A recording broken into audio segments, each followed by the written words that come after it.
Je suis né à New York en 1946, de parents chrétiens. Je marche comme un membre d'un gang. Je parle comme un membre d'un gang. Parce que c'est New York, c'est Brooklyn, New York. Malcolm X a été assassiné. Il faisait très froid ce matin-là. Des milliers de personnes étaient dans les rues pour écouter Malcolm, pour le voir. Nous étions sur le toit, moi-même et 2 ou 3 autres personnes. Et son service de sécurité nous a aperçus sur le toit. Il nous a ordonné de descendre. C'est juste quelque chose qui s'est produit à ce moment-là.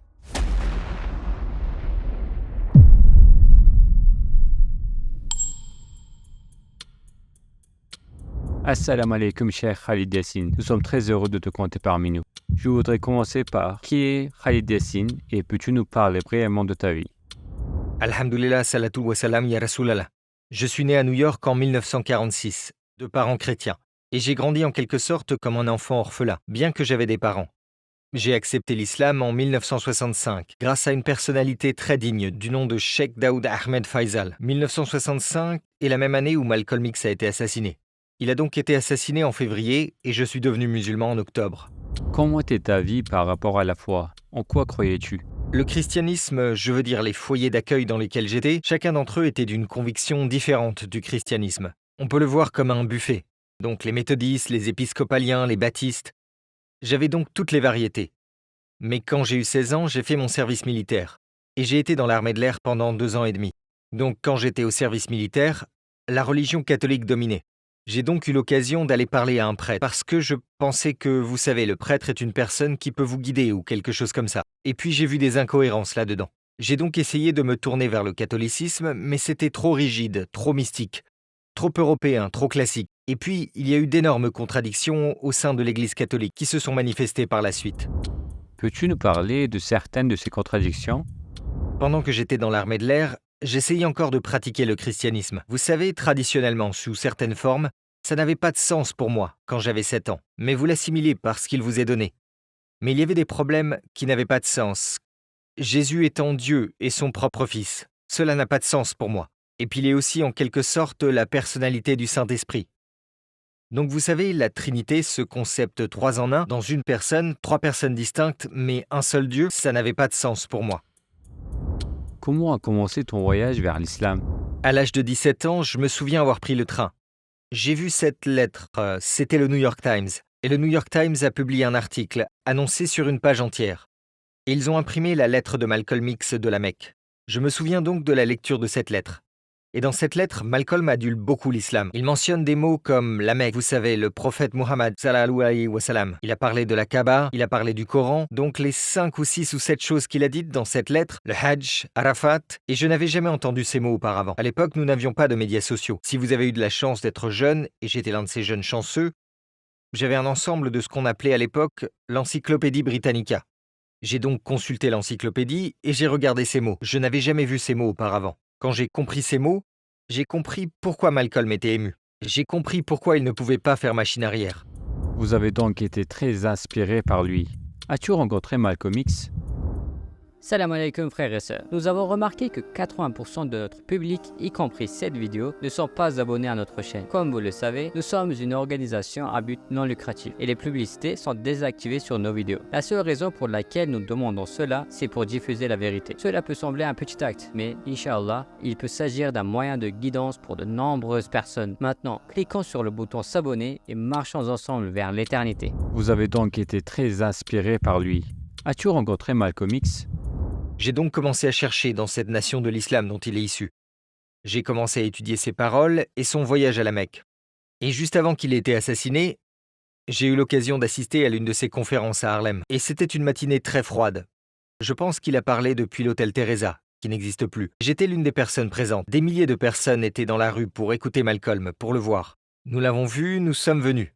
Nous étions sur le toit, moi et 2 ou 3 autres. Et son service de sécurité nous a repérés sur le toit et nous a ordonné de descendre. Nous sommes descendus et bien sûr, nous avions très froid. Il nous a appelés et nous lui avons serré la main. Et quand j'y repense maintenant, c'était très mémorable. C'est juste quelque chose qui s'est passé à ce moment-là. Malcolm était électrique. Vous savez, c'était une personnalité que les Afro-Américains n'avaient jamais vue. Mais Malcolm a fait sa shahada. Il a été assassiné en février 1965. J'avais 17 ou 18 ans. Il a donc été assassiné en février et je suis devenu musulman en octobre. Comment avez-vous prononcé votre shahada? C'est un ami à moi qui s'appelle Zakaria Rachid, qu'Allah lui fasse miséricorde. C'est ainsi que je suis allé rencontrer son père, et le nom de son père était Alwan Rachid, qu'Allah lui fasse miséricorde. Un intellectuel très inhabituel, une personne à la pensée puissante, et il m'a envoyé auprès de Sheikh Daoud Ahmed Faisal, de la mission islamique d'Amérique. Et en septembre, le 5 octobre 1965, à la mission islamique d'Amérique, je suis devenu musulman. Je ne suis donc jamais passé par la Nation of Islam. J'ai prononcé ma shahada directement, et puis j'ai trouvé, on peut dire, mon évolution islamique. Cela a commencé en octobre. Comment ta famille et les gens autour de toi ont-ils réagi à ta conversion à l'islam? Ça a commencé avec mon père. Je n'ai rencontré mon père qu'à l'âge de 22 ans. Quand je l'ai rencontré, je crois qu'il est décédé quand j'avais 27 ans. Je ne l'ai pas connu réellement avant sa mort. Et puis je l'ai enterré. J'ai eu la chance d'avoir une bonne relation avec lui avant qu'il ne meure. Il m'a demandé de le laver et de l'enterrer, comme nous lavons et enterrons les musulmans. Il m'a demandé de le laver parce que j'étais imam à l'époque, et c'est ma sœur qui le lui a dit, que j'étais responsable quand les gens décédaient dans ma communauté. J'étais la personne qui faisait le lavage et l'enterrement. J'aurais aimé qu'il accepte l'islam, mais peut-être à sa manière il l'a fait parce que nous avons eu plusieurs conversations. Et deuxièmement, ma mère. Elle ne s'était jamais opposée à l'islam. Elle m'a dit « Mon fils, si tu crois que ce mode de vie va faire de toi une meilleure personne, vas-y, mais ne sois pas un suiveur aveugle. » C'est ce qu'elle m'a dit. Et ma mère était là. Elle a accepté l'islam 11 ans avant sa mort. Et donc mes sœurs, mes frères et sœurs ont eu différentes réactions. Mais au fil du temps, Dieu a fait en sorte que je ne dise pas que cela venait de ma maturité. Cela s'est terminé comme ça. Je suis devenu en quelque sorte le conseiller de ma famille. Donc aujourd'hui, ce que l'islam m'a donné, en général, c'est un cadre pour ma famille. Même s'ils n'étaient pas d'accord, moralement, je suis devenu le mentor de la famille. Et puis aujourd'hui, j'ai environ 151 musulmans dans ma famille. Lesquelles de ces conversions a été le plus spécial pour toi? Ma mère. L'acceptation de l'islam de ma mère valait probablement plus que 70 000 ou 75 000 personnes. Il n'était pas égaux à celle de ma mère. Et ironiquement, la personne qui a effectivement fait faire à ma mère la shahada, ce n'est pas moi. Ma mère me suivait, elle me soutenait, me respectait. Probablement pendant 25-30 ans. Mais c'est ma femme somalienne. Elle lui a fait prononcer la shahada. Et ma femme somalienne ne parlait pas beaucoup anglais. C'est la façon dont elle a traité ma mère. Ma mère m'a confié qu'un jour, elle voulait aller à l'église. Elle ne savait pas ce qu'étaient les églises. Alors Amina lui a dit « Belle maman, je vais t'emmener à l'église. » Ma mère a dit « Tu vas m'emmener à l'église ?» Amina la conduisit à l'église, et quand elles y arrivèrent, eh bien ma mère a dit à Amina « Amina, tu vas m'attendre dans la voiture ?» Elle a répondu « Non mère, je viens dans l'église avec toi. » Amina porte un hijab complet comme les filles somaliennes. Amina est assise dans l'église avec elle, jusqu'à ce qu'elle parte et puis la raccompagne chez elle. Et ma mère m'a confié que c'était l'expérience la plus marquante pour elle. Être avec cette femme somalienne qui porte un hijab complet. Ma mère lui a demandé si elle avait le droit de faire ça. Et Amina lui a dit « Maman, c'est une église et je suis assise avec vous. S'ils disent quelque chose de mal, je dirai Astaghfirullah. S'ils disent quelque chose de bien, je dirai Alhamdulillah. » C'était sa simple raison d'accompagner ma mère, qu'elle traitait comme sa mère. C'est cette expérience cumulée qui a rendu ma mère à l'aise pour faire la shahada. Et quand je suis revenu d'Europe, ma mère était assise dans l'embrasure d'une porte. Elle lui avait déjà fait prononcer la shahada. Est-ce vrai que tu étais membre d'un gang? Non, je n'ai jamais fait partie d'un gang. Tout d'abord, j'ai été élevé dans un foyer de la classe moyenne. Je n'étais pas un produit du ghetto, grâce aux familles d'accueil dans lesquelles j'étais. C'était des foyers chrétiens de classe moyenne. Dans ma jeunesse, je n'appartenais donc pas au gang. Et même quand je suis devenu musulman à 18 ans. Donc il n'y avait rien là pour que je devienne membre d'un gang. Mais je marche comme un membre de gang. Je parle comme un membre de gang. Pourquoi? Parce que c'est New York, c'est Brooklyn. Et la métamorphose fait partie de notre culture. Je pense que certaines personnes disent « Le cheikh a été un jour ou l'autre gangster, il parle comme un gangster ». Ils ont dit ça, mais je n'ai jamais tenu ces propos. Non, je n'en ai jamais été un. Peux-tu nous parler d'un souvenir que tu ne peux pas oublier? Je me souviens d'avoir été invité à un groupe d'église, et ils m'ont invité parce que j'avais fait un exposé qui s'appelait « Jésus, le prophète d'Allah ». Ils étaient donc très intéressés de savoir comment nous sommes parvenus à cette perspective de Jésus, le prophète d'Allah. Ils étaient environ 600 dans cette église. J'ai parlé avec eux pendant environ 3 heures. Et le prêtre, le révérend, il a commencé à voir que peut-être que j'avais un peu trop d'influence sur sa congrégation. Et il m'a interrompu pour dire cela. Nous sommes arrivés à la fin de notre programme. Et certaines personnes ont affirmé « Non, il n'a pas fini ». Alors, il nous a envoyés en bas. La plupart des gens sont partis, peut-être près de 200 sont restés, et nous avons discuté un peu plus.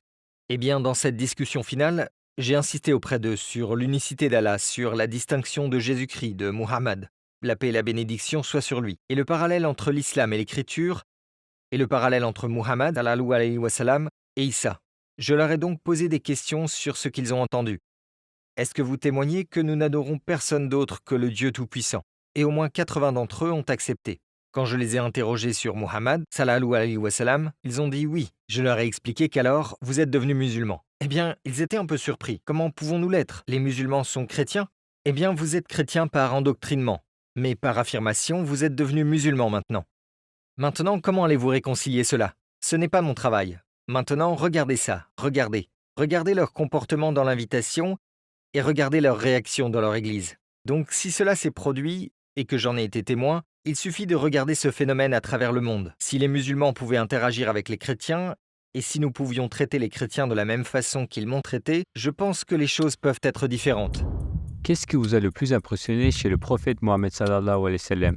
C'est le fait que le prophète sallallahu alayhi wa sallam il n'a pas été autorisé par Allah à se détendre. Il n'a pas eu le temps de se distraire. Si l'on étudie le parcours du prophète, ces 13 années et toutes les batailles qu'il a supervisées et les batailles qu'il a menées et les traités qu'il a rédigés ou qui lui ont été donnés par Djibril, de l'avoir répété et tout le reste, si vous regardez sa vie, c'était non-stop.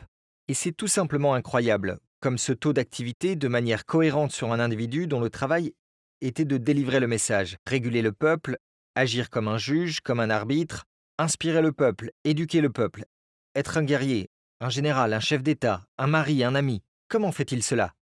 C'est à cause de la révélation, parce que c'est Dieu qui l'a ordonné. Quelle est la plus grande erreur dans l'enseignement de la religion? L'endoctrinement des gens. Il n'est pas nécessaire d'endoctriner les enfants pour qu'ils mangent des bonbons. Il n'est pas nécessaire d'endoctriner les jeunes pour utiliser leur téléphone. Ce téléphone portable, personne ne quitte la maison sans lui. C'est la première chose qu'ils regardent quand ils se lèvent le matin. Cette incitation qu'ils ont, cette relation qu'ils ont avec ces téléphones et ces médias sociaux, si nous devions rendre l'islam attrayant comme cela, lier l'islam à cette réalité, il va couler de source. Mais nous avons l'ancienne génération qui commence par dire « Oh, la télé c'est haram » ou « le cinéma c'est haram » ou « le téléphone portable est haram ». Et donc, vous effrayez les enfants parce que vous ne comprenez pas quelque chose. Je pense donc qu'aujourd'hui, si les pères passaient plus de temps avec leurs fils et les mères passaient plus de temps avec leurs filles à se serrer l'une contre l'autre, se tolérer, parler ensemble des problèmes, utiliser ensemble la même technologie, s'encourager mutuellement, finalement, l'islam en tant que foi, en tant que discipline, fera partie de la technologie. Elle deviendra la partie des phénomènes industriels. L'islam sera là. Ce ne sera pas quelque chose de séparé. Si vous aviez la possibilité de parler à tous les non-musulmans du monde, que voudrais-tu leur dire? Il y a un verset du Coran, parce qu'aujourd'hui tout le monde se sent défié. Nous ne savons pas quoi faire avec les personnes frustrées ou émotives. Ils n'ont pas de réponse, et cela mène à la dépression, cela mène à la colère. Voici un verset du Coran, ce que dit Allah, subhanahu wa ta'ala. ومن يتق الله يجعل له مخرجا ويرزقه من حيث لا يحتسب ومن يتوكل على الله فهو حسبه. Je pense qu'il s'agit de la 16e sourate, 90e verset du Coran.